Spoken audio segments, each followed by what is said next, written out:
Doctor, மத்தவங்க கிட்ட பேசும்போது என் வாய் வாசனை அடிக்கிற மாதிரியே இருக்கு, அதனாலே என்னோட கான்பிடென்ட் எல்லாம் போயிடுது, நான் ஓப்பனா பேச முடிய மாட்டேங்குது, நான் வாயை மூடி மூடி வச்சுக்கிறேன், மாஸ்க் போட்டுக்கிறேன், இந்த மாதிரி நிறைய பேஷண்ட் கம்ப்ளைண்ட் சொல்லுவாங்க. சோ இதுக்கு ரீசன் என்ன அப்படின்னு பார்த்தோம்னா, உங்களுடைய ஓரல் ஹைஜீன், அதாவது வாயில இருக்கக்கூடிய பற்கள், நாக்கு இதெல்லாம் கிளீனா இல்ல வாயில அதிகமா பாக்டீரியாஸ் இருக்கு, ஃபங்கஸ் இருக்கு, வாயில இருக்கக்கூடிய பற்களோட ஓரத்துல இல்ல கீழ் பகுதியில உங்களுக்கு மஞ்சள் நிறத்துல கரைகள் அதிகமா இருக்கு அப்படின்னா வாயில துர்நாற்றம் வரதுக்கான சான்சஸ் அதிகமா இருக்கு. அதே போல பாத்தீங்கன்னா நாக்குல பசை அதிகமா இருக்கு, வெள்ளையா கோட்டிங் இருக்கு டாக்டர் அப்படின்னாலும் அதுலயுமே உங்களுக்கு வாயில துர்நாற்றம் வரும். அதே போல ரொம்ப முக்கியமா நமக்கு ஸ்டொமக்ல அல்சர் இருக்கு, வயிற்றுல அடிக்கடி வயிறு எரிச்சல் இருக்க மாதிரி இருக்கு அப்படின்னாலும் உங்களுக்கு வரதுக்கான சான்சஸ் இருக்கு.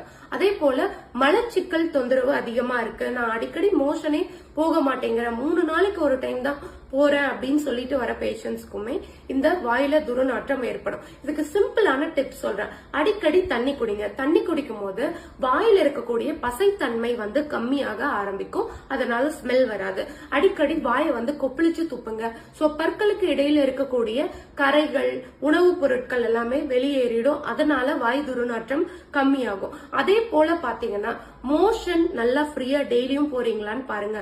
காலையில சாயங்காலம் பற்களை நல்லா தேய்க்கணும். அதே போல நான் சொல்ற இந்த சிம்பிள் டிப்ஸ் ரொம்ப குயிக்கா வேலை செய்யும். உங்களுக்கு என்ன அப்படின்னு பாத்தீங்கன்னா, ஒரு கிராம்பும் ஒரு ஏலக்காவும் எடுத்து நல்லா சூ பண்ணுங்க. இந்த கிராம்புல இருக்க யூஜினால் பல்லோட சொத்தையவே கம்மி பண்றதுக்கு அது ஹெல்ப் பண்ணும். அது மட்டும் இல்லாம வாயில இருக்க துர்நாற்றத்தை அது ஓவர்டேக் பண்ணி அதுல இருக்கக்கூடிய அந்த பிராக்ரன்ஸ் ஸ்மெல்னால உங்களோட வாய் நல்ல வாசனையும் கொடுக்க ஆரம்பிக்கும். ஸ்பெஷலா ஏலக்காவும் அந்த வேலையை செய்யும். அது மட்டும் இல்லாம இதுல anti bacterial, anti fungal ingredients எல்லாம் நிறைய இருக்கு.